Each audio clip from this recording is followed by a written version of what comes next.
अस्सलाम वालेकुम। अक्सर लोगों को कभी ना कभी किसी तरह का इन्फेक्शन हुआ होता है, लेकिन इन्फेक्शन दरअसल होता क्या है, इसके सिम्टम्स क्या होते हैं और इससे कैसे बचा जा सकता है, और मोर इम्पोर्टेंटली गुर्दों के मरीजों के लिए क्यों ये बहुत ज़रूरी होता है कि वो अपने आप को इन्फेक्शन से बचाएं। आइए देखते हैं।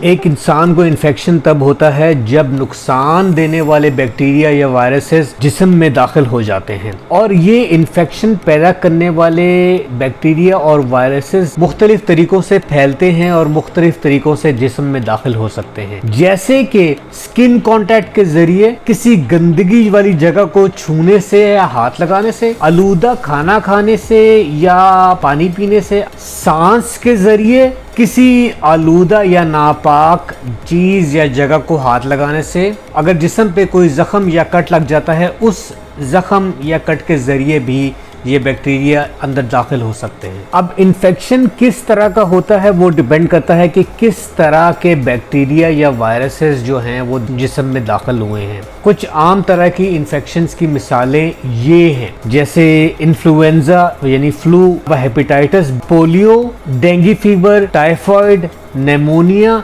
या रिसेंटली जब हम देखें तो कोविड-19 भी एक तरह का इन्फेक्शन है।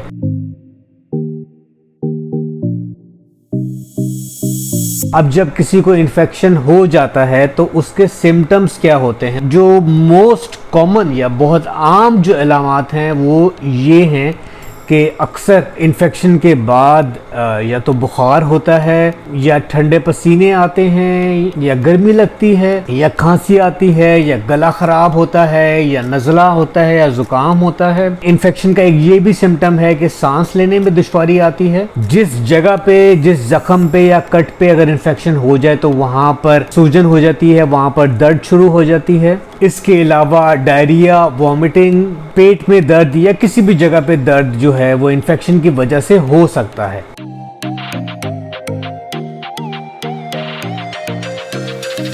आमतौर पर जब भी इन्फेक्शन होता है तो हमारे जिस्म का इम्यून सिस्टम या मुदाफ़ती निज़ाम इस इन्फेक्शन से लड़ के इसको जल्द ख़त्म कर देता है।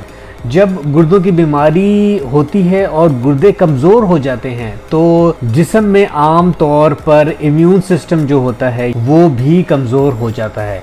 तो इसलिए हम देखते हैं कि जो लोग फॉर एग्ज़ाम्पल जो डायलिसिस करवा रहे होते हैं उनका इम्यून सिस्टम बिल्कुल लो होता है, बिल्कुल ख़त्म हो चुका होता है। इसकी वजह से उनको इन्फेक्शन भी जल्दी होते हैं, और जब इन्फेक्शन हो जाता है तो उनको सेहतयाब होने में भी काफ़ी वक्त लगता है। जिन लोगों की किडनी का ट्रांसप्लांट हो चुका होता है वो एक ख़ास किस्म की दवाई खाते हैं जिससे उनका इम्यून सिस्टम कमज़ोर हो जाता है, और ये दवाई खाना उनके लिए लाजमी होती है। इसकी ही वजह से कि इन्फेक्शन जो है ट्रांसप्लांट के पेशेंट्स को भी जल्दी हो सकता है, और जब हो जाता है इन्फेक्शन तो उनको सेहतयाब होने में भी बहुत टाइम लगता है। गुर्दों की बीमारी के साथ साथ अगर कोई और बीमारी भी है, जैसे कि फॉर एग्ज़ाम्पल शुगर की बीमारी है, डायबिटीज़ है, जिसकी वजह से खून में ग्लूकोज ज़्यादा होता है, इस वजह से भी जिस्म की जो इन्फेक्शन से लड़ने की सलाहियत होती है वो कमज़ोर हो जाती है। अच्छा, जो मरीज़ अभी हीमोडायलिसिस करवा रहे हैं या जो मरीज़ पेरिटोनियल डायलिसिस करवा रहे हैं, उनका जो एक्सेस होता है, यानी कि वो जगह जहाँ से डायलिसिस होता है वो जगह भी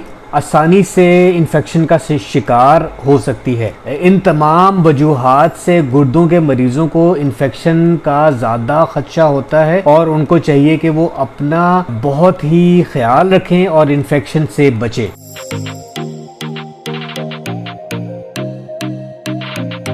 तो इसमें सबसे पहला पॉइंट आता है जनरल हाइजीन का। गुर्दों के मरीज इन्फेक्शन से बचने के लिए अपनी हाइजीन का बहुत ख्याल रखें। कसरत से हाथों को साबुन और पानी से साफ करें। अगर घर से बाहर जाएं तो सैनिटाइज़र का इस्तेमाल करें। अगर घर से बाहर जाएं तो फेस मास्क का लाजमी इस्तेमाल करें। डायलिसिस के पेशेंट्स जो हैं वो अपने एक्सेस को बाकायदगी से स्टेरिलाइज करें और डिसइंफेक्ट करें। बेज़ाहिर बीमार नज़र आने वाले लोगों से दूर रहें और इनके करीब ना जाएं। अगर जिस्म में कोई कट या कोई ज़ख़म लग जाता है तो उसका फौरी तौर पर इलाज करें। इन्फेक्शन से बचने के लिए गुर्दों के मरीज़ों के लिए ये भी ज़रूरी है कि वो अपनी डाइट का ख्याल रखें, अपनी प्रोटीन इंटेक पूरी रखें, अपनी कैलोरी इंटेक पूरी रखें। इन्फेक्शन से बचने के लिए विटामिन सी का भी इस्तेमाल कर सकते हैं। इन्फेक्शन से बचने के लिए हर दिन थोड़ा सा टाइम धूप में गुजारें ताकि आपके जिस्म में विटामिन डी की भी पैदावार हो, जिससे इन्फेक्शन से बचा जा सकता है। इस बात का ख़ास ख्याल रखें कि आपकी वैक्सीनेशंस अप टू डेट हों। ऐसे कमरों को डिसइंफेक्ट करें और उनकी सफाई का ख़ास ख्याल रखें जहां पर बैक्टीरिया की पैदावार ज़्यादा होती है, जैसे कि बाथरूम्स में और किचन में। और आखिर में अपनी ज़ाती अशिया वो दूसरों के साथ शेयर ना करें।